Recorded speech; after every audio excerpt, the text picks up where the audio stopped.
बेघर भिखारी की कमाई के आगे बड़े बड़े प्रोफेशनल है, फिर महीने की इनकम कर देगी दंग। क्या आपने कभी किसी ऐसे व्यक्ति के बारे में सुना है जिसके पास 5 करोड़ रुपए से अधिक की संपत्ति हो और वह सड़कों पर मारा मारा फिर रहा हो? 21वीं सदी में सब कुछ संभव है। लंदन में एक बेघर व्यक्ति कम से कम 1300 पाउंड लगभग 1.27 लाख रुपए हर महीने किराए से कमाता है। डॉम नाम के इस भिखारी ने एक साक्षात्कार के दौरान अपनी संपत्ति के बारे में चौंकाने वाला खुलासा किया। वह हेरोइन और अन्य नशे की लत के कारण सड़कों पर रहता है। आइए आपको बताते हैं डॉम के बारे में। कम उम्र में ही हेरोइन की लत। डॉम ने बताया कि कम उम्र में ही उसे हेरोइन की लत लग गई थी। नशे की अति के बाद उसने 7 साल तक खुद पर संयम बनाए रखा, लेकिन एक बार फिर वह नशीले पदार्थों की ओर खिंचा चला आया। फ्लैट बीबल के अनुसार डॉम एक मध्यम वर्ग के घर में पला बड़ा। उसके एथलेटिक कौशल के कारण स्कूली समय में उसे छात्रवृत्ति भी मिलती थी, लेकिन जैसे जैसे वह किशोरावस्था में आया उसका जीवन बदलने लगा। 13 साल की उम्र में मारिजुआना। डॉम ने कहा कि मैं पागल हो गया हूँ। शराब, ड्रग्स और अन्य नशों के बीच ही मेरी दुनिया है। मैंने 13 साल की उम्र में मारिजुआना का इस्तेमाल करना शुरू कर दिया था और धीरे धीरे लगभग हर नशे की तरफ खींचता चला गया।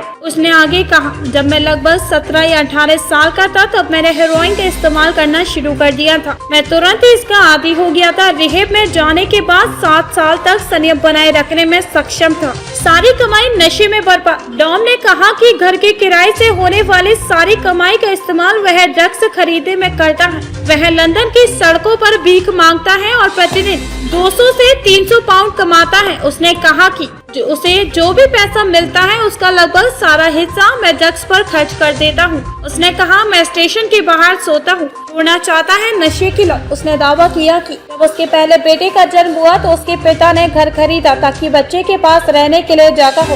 उसके दोस्त और परिवार अब उससे दूरी बना चुके हैं। उसे चिंता है कि अगर वह अपना घर बेचता है तो उसकी लत उसे खतरे में डाल सकती है, जिसकी कीमत 530,000 लगभग 5.19 करोड़ रुपए है। वह नशीले पदार्थों पर निर्भर नहीं रहना चाहता और नियमित जीवन जीना चाहता है।